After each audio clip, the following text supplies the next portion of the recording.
Татарстан яңалыкларын актуаль әңгәмә сәхифәсе белән дәвам иттерәбез. Әңгәмәне журналист Миңназым Сәфәров алып бара. Hayırlı gün muhterem cemaat. 16 августта Татарның мәшһүр композиторы, Татарстан Республикасының гимн авторы, Сырның халық артисты Рөстәм Яхинның тууына 100 ел тулды. Милли музыка өлкәсендә бурылыш ясаган, кабатланмас мирас калдырган шәхес безнең бай мирасын барлау, аларны халык хәтерендә яңартып туру җәһәтеннән Татарстан радиосы коллективы бу атнада чираттагы проектын башлап җибәрде. Шушы хакта тәфсилләбрәк сөйләшү өчен без бүген студиягә радионың әдәби сәнгать редакциясе баш мөхәррире Нәсим Акмалны чакырдык. Хәерле көн, Нәсим әфәнде. Хәерле көннәр булсын.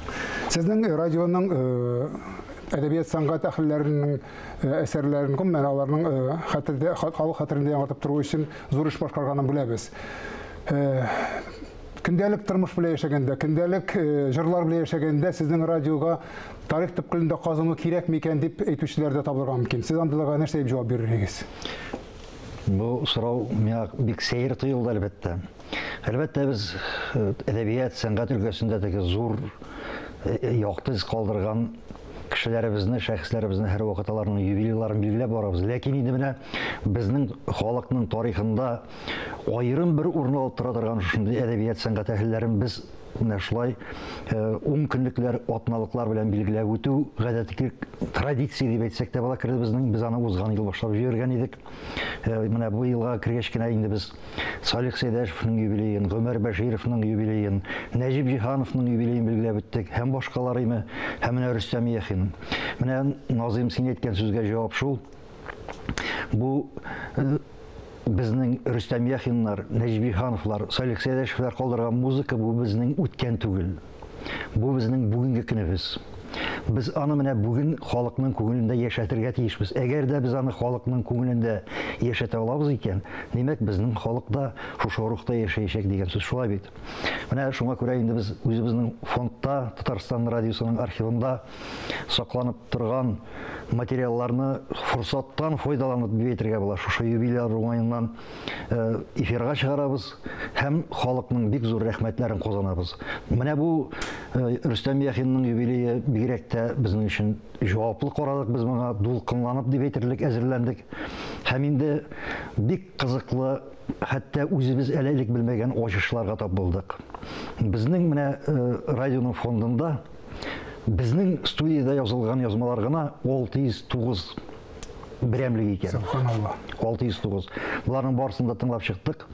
Монда инде әлбәттә җырчылар башкаруындагы җырлар, романслар, аның әсәрләре. Аның әсәрләре, кайбер әсәрләрен бит инде аның берничә җырчы башкарган. Элек әйтик Мөнирә Хәбибуллинлар заманыннан башлап, хәзер инде Филүс Кахировлар, Ришат Төхфәтуллинлар шул ук бер җырларны башкарганнар, әйтик Дулкыннар ине, Сандугач һәм башкалар. Бу бит инде 2-ләтә, 3-ләтә арта дигән сүз. Фондның теге күләме. Аннары әлбәттә инструменталь әсәрләр. Аларның күбесендә шушы инструменталь әсәрләрне яздырганда Рөстәм Яхин үзе катнашкан. Пианист буларак яисә инде ансамбль составында. Һәм тагын бер кызыклы бер Рөстәм Яхин менә шушы җырчыларны үзе дә бик күп яздырган. Менә Рөстәм Яхинның үзе катнашкан язмалары гына 110 берәмлек икән. Менә шушындай зур бер байлык ята бездә.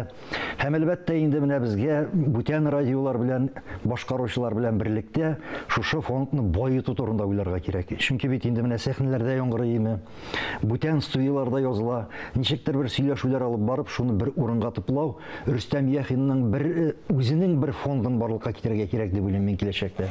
Менә бу язмалар арасында аның сирәк очраган яки без белмәгән әсәрләре, үзенең тавышлары ишетеләчәкме? Әлбәттә, менә бер шундый язма бар. Әле без аны бу әле тикшерү бар әлбәттә. Сара Садыйкова белән бер ират үзенең җырын башкара. Рөстәм Яхинның. Бу ират Рөстәм Яхин үзе булырга тиеш дип уйлыйбыз. Әле менә музыка белгечләре белән без аны яхшылап тикшерәчәкбез һәм инде әгәр дә хактан да шулай икән, без инде аны менә атна ахырларында тыңлаучыларыбызның игътибарына тәкъдим итәбез дигән сүз. Ondan sonra bu 600'den artık yazma kaldırı miyana kılsa Sovet şırında biteli bu. Sovetler şırındayım. Anın özünün de Sovet'te katnaşığının neticesi mi iken bu? Nazım. Син бу үзеңнең сорауыңа үзең ышанасың. Бүгінгі фикерлеуінен шығып. Шыннан да бүгін бит әлі кімнің қолында шуның аузында деген сөз бар. Иә, ул замандагыдай бер юк бит. Әлбәттә Рөстәм Яхинның музыкасы безнең фондка килү ул үзе бер мәртәбә булган бит инде үз заманында. Ул вакытта угыймы? Әлбәттә сүздә юк. Ну, менә без үзебезнең яшь чакларны уйлап карыйк инде. Рөстәм Яхинның җырлары, Кригәл урманнарга, Китмә сандугач һәм башкалар. Булар бит инде классика. Аннан соң Рөстәм Яхинның бит аның иң зур казанышы безнең әдәбият сәнгать өлкәсендә. Иң зур казанышы. Менә без бит инде үзебезнең халыкны шәһәр халкы дип әйтәбез име. Татар халкы гомумән ул шәһәр халкы булган. Аннан соң инде билгеле бер тарихи шартларга килеп кергәч, ул инде шәһәрләрдән сибелергә мәҗбүр булган име, авыл җирендә яшәгән. Ләкин авыл җирендә дә ул үзенең культурасын саклаган, шул шәһәр культурасын. Менә Совет заманында инде безнең композиторларыбыз үсеп чыккач, Салих Сәйдәшевләр име, Нәҗип Җиһановлар, Фәрит Яруллиннар һәм башкалар, һәм Рөстәм Яхиннар менә шушы шәһәр культурасы безнең музыкабызда яңара башлаган бер вакыт була. Әлбәттә инде менә шушы хәрәкәтнең иң күренекле бер вәкиле, иң якты вәкиле дип әйтергә кирәк, ул Рөстәм Яхин. Ул безнең татар моңын Европа зәвыгы белә торган кеше. Менә аның миңа калса инде иң зур казанышы, иң зур әһәмияте шунда безнең музыка өлкәсендә.